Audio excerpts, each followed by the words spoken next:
guys, it's Jan. Welcome to another video. Today we are doing another story. We're reading the next chapter in the Clockwork Chronicles, the third book, Sacrifice for Freedom. We are reading chapter 39. And if it's a short chapter, we might read chapter 40. Probably not, because chapter 40 is kind of short, maybe. I'm not sure. We'll see. But we're definitely reading chapter 9. If you have any thoughts and questions, feel free to let me know. I'd be more than happy to answer them in the comments. Since the interacting part is not available, of course, because I'm not streaming this. You know, part of me wants to stream it. It's just I'm not being silly. So I'm just recording videos and uploading them, which is totally fine. Do this. Chapter 39. If you haven't seen any of the other chapters or live streams, there is a playlist where you can look at it. There are also playlists to the other books if you want to read those. And yeah. Chapter 39. Sam walked down the spruce and birch checkered path, alert and determined. He looked around the dark shadows that were cast by the shops and restaurants that were a part of the lovely world. The usual colorfulness and uniqueness of it all seemed bleak and dull, ominous in the darkness of night. But the boy wasn't paying attention to the buildings, just keeping an eye out for any possible attacks. Not that he expected one so soon after Mr. A had tried to destroy his friend, but he could never be so sure with that man, especially if one of his men caught them off guard. He could hear his friends walking behind him, quiet and still. Squishy was still beside the cat, who knew had the strength and energy to walk on his own. The shock of the attack had faded, and now they were simply strolling peacefully in the night. The eerie silence still continued. No sound coming from the darkness. The boy hoped that there would be some noises, like a cry of an animal, or a groan of a zombie of some kind. Even a hiss from a creeper would be slightly welcoming. Wow! Not that he'd appreciate what would come next if it did, of course. Sam rounded another corner, finally being able to see the house looming ahead. It appeared to be still standing. At least, not that he expected anything would happen to it. He just hoped Nettie and Martin had been able to deal with that other man, or at least contact someone to get help. "We're almost there," the boy said to his friends, trying to break the prolonging silence. He looked back to meet the eyes of the cat, who looked both relieved and unnerved. "You sure it'll be safe now?" the cat asked quietly. "Now, yeah," Samson replied. "What about Martin and Nettie?" the cat asked. "Are they okay? That man—" "I'm sure they handled him just fine," Squishy assured him, putting a hand on the cat's shoulder. "I know, but—" the cat tried, before trailing off. "If anything is wrong, we'll figure something out," Sam told him. It wouldn't hurt to be ready for anything after something like this. The cat managed a small smile and nodded as they approached the front door, and the boy walked up to it and opened one of the doors that would lead into the cat's house. The boy waited as Stumpy and Squishy walked out of the house, glancing back the way they had come momentarily, before following them, closing the door as he did so. The boy looked around the open room quietly. Silence seemed to sink in, hearing nothing, not even a sound that might signify a commotion going on. Sam followed his friends into the storage room. As they headed towards the cat's room, he watched as Squishy opened the door to her friend, hesitated momentarily. "I don't think it's a good idea to be alone in my bedroom for a while," the cat admitted quietly, looking into his room sadly. "I can stay with you," Squishy said softly. "Barnaby and I won't let anything happen to you, I promise." The cat nodded, looked over at his shoulder to the boy. "Can you make sure the others are okay for us?" "Count on it, Stampy," Sam said with a nod. "Just stay safe." The cat flashed a smile. "I will." The boy watched as the cat walked into his bedroom, Squishy following shortly behind. Sam waited for a few moments before looking over to the stairway. Thinking the first place he should look, see if his friends were alright, was the guest room. He walked up the stairs and quietly, listening for any sign of someone inside. Silence. That didn't mean much, especially if someone was trying not to be detected. Hello? The boy called, and he made the rest of the way up, finding the storage room closed. Finding the guest room closed. Sorry, that is the wrong word. That is the wrong word. Wow. He went over to it, knocked and knocked. Everything all right in there? Suddenly the door swung open, and standing there were an exhausted but relieved Nettie, who quickly embraced him before he had a chance to do anything. You're okay. Yeah, of course I'm okay. It's my job. Wait, why all the secrecy, though? The man ran off when he realized he was outnumbered. Martin stood from behind her. We weren't sure if he would come back, so we hid in here. Sam nodded. You can't get a hold of anyone? No communicator seems to be broken. Nettie sighed. The boy shook his head slowly. I'm sure we can fix it tomorrow. Everyone's had a pretty long night as it was already. Is Stampy okay, though? Nettie asked hopefully. He's fine, the boy assured her. It's great she's decided to spend the night with him, so he's not so alone. Martin nodded. I suppose that isn't a bad move there.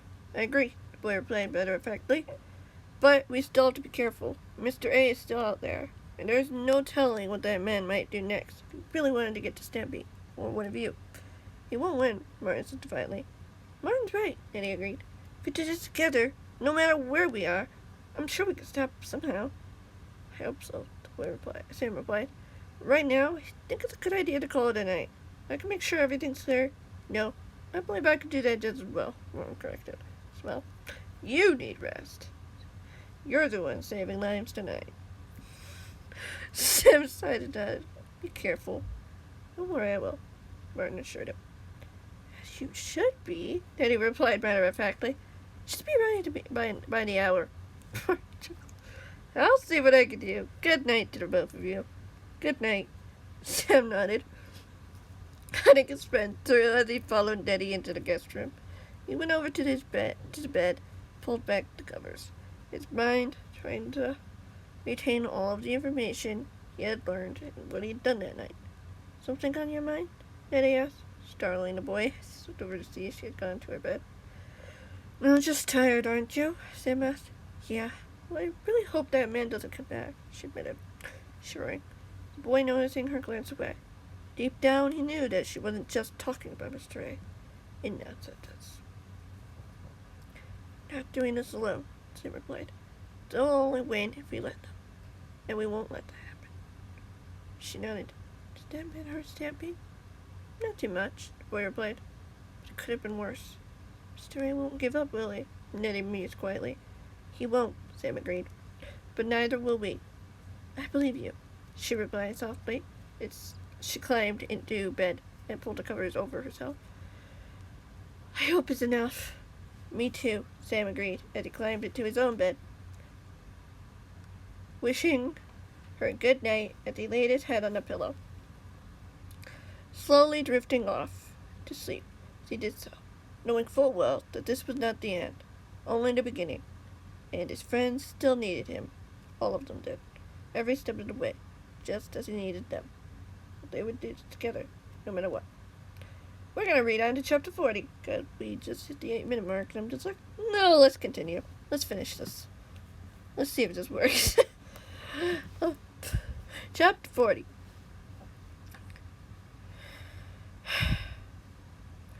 A few days had passed since Mr. A had attacked him in the middle of the night. Stampy had been glad he'd been unharmed, though upset that both Martin and Nettie had decided to return home the previous day after getting the all clear to return home from the newly repaired communicator. Stampy was sitting in his bed, watching as the sun slowly began to set from his balcony. The golden rays deepened to a dark orange, and then to a dark red. It had been another day of building, and they'd just finished what had been planned for that day hours before. Now, the cat was sitting in his room. What's the thought? So he wasn't alone, after all. Barnaby was sitting firmly in his dog bed, determined. move an inch. No, not to move an inch, unless needed. I think I forgot Esther again. Apparently, she must have flown off the balcony at some point. She's fine. She's also on the balcony at that moment, too. Why do I keep forgetting her? She's so important in the story. But the cat couldn't help but feel the same uneasiness that had washed over him long after the man had run off and left him frightened, but alive.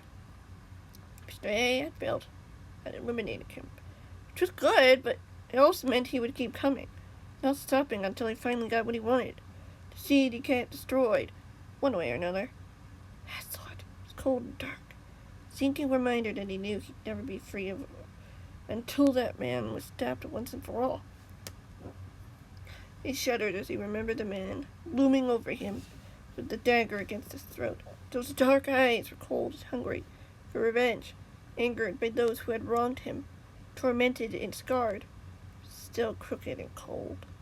Eyes of a man that would do anything to finish him, just like Gerald had. But that didn't mean much so long as there was still someone scary enough out there who could destroy him, as well as everything and everyone he cared about. That lingering thought filled him with dread. He took a deep breath. Dark images of the previous attack continued to haunt him. He'd also been plagued by a few dreams through the past few nights as well. Though they hadn't been as bad as some, they still reminded him that he wasn't truly safe, no matter how happy or safe he felt, surrounded by friends. The cat swallowed as he shook his head slowly. The darkness of night finally falling. Another day finally over. But he truly felt things had only just begun. He was momentarily interrupted from his thoughts by a low whine from Barnaby. The cat looked over to see his dog standing up and trotted over to him, standing in front of him, looking up with sad brown eyes full of intelligence. The cat didn't quite understand. I'm fine, Barnaby. Really, the cat admitted quietly. I know I'm stronger than this. It's just that I don't know. The cat sighed as he stood up from his bed, walking over the balcony door. He hesitated in front of it, not sure if he should walk out. Should he risk the chance of someone being up there on the roof? Wouldn't they have jumped down if that was the case? And why attack now so soon after their previous one? He wasn't sure. Barnaby whined softly, nudging against the cat's leg as the cat looked down again. The dog, a look of understanding in his companion's eyes. The cat shook his head again and walked back to his bed, too unsure of what he should do much else. I truly want to be a happy boy, the cat replied. To not be afraid or worried about what might come tomorrow. But I know that man will come back, and I'm scared. I guess just that man truly does scare me more than anyone I know, even a target. The dog growled at the name, but didn't leave his eyes off his master, and the cat couldn't help notice something different about his friend, something he hadn't before. You really are a hero, aren't you? The cat said with a sad smile. You've been with me through all so much, yet you haven't left my side through it all. Sure, his target wasn't too nice to you. Then again, he's not too nice to anyone that isn't on his side. Usually. The camera chuckled the edit. You're smart, brave. You don't look so much like the innocent little dog I once knew. I think I like it.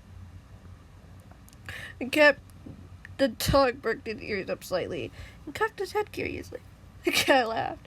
Yeah, you're probably right. Sometimes change can be good. But I hope it doesn't ruin us if those men do choose to come after me, one of my friends again. The dog whined softly, putting his muzzle on the cat's leg, suddenly as he gazed up at his master's sideline. The cat managed a sad smile as he nodded. Hopefully you're right, he replied solemnly. The dog whined again as he looked at his master again, before jumping onto his bed, curling up next to him quietly. Oh, as he laid down next to him, the cat smiled as he reached down and gently stroked the dog's back, treasuring this one small moment with him, knowing it wouldn't last forever, still hoping it would. He felt safe at home, surrounded by people who truly cared. But most of all, he was stronger now because of everything that had happened. Ever since he'd first met Mr. A, those months ago. He'd grown so much, hopefully it would be enough to finally face his fears and prove to that man that he truly was a force to be reckoned with. Like the man feared, he aimed to be. He was a hero, after all. Like all of his friends liked to remind him. He didn't mind the reminders, because he needed them. Even now, as he waited for Squishy to return after her turn of security check, they would be safe here tonight. Till the morning. I can't hope it would stay that way, for as long as it possibly could. Even though he knew deep down, it wouldn't last forever. But he'd be ready when the time came. They all would.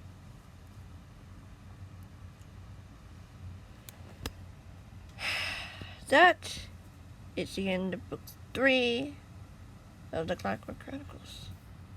Kind of charming, isn't it? It's not over yet. Oh no, not even close. So that is a very touching moment.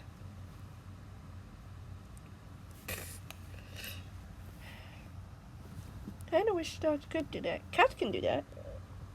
In Java Edition. I haven't seen a cat do it in Bedrock in so long. I don't think it's ever been possible. It was, but I thought it was, but apparently not. That's sad.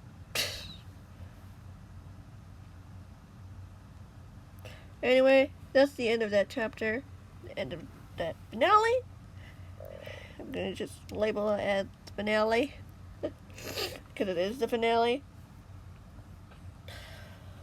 I will do short stories, and you will listen to those short stories, and we'll see what happens after that. Okay? Hope you guys enjoyed that as much as I've enjoyed that, and I'll see you in the next one. Be sure to leave any thoughts or comments, or questions if you have any.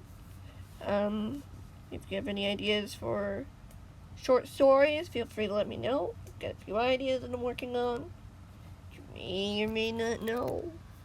But yeah, thank you so much for watching. See you in the next one. Goodbye.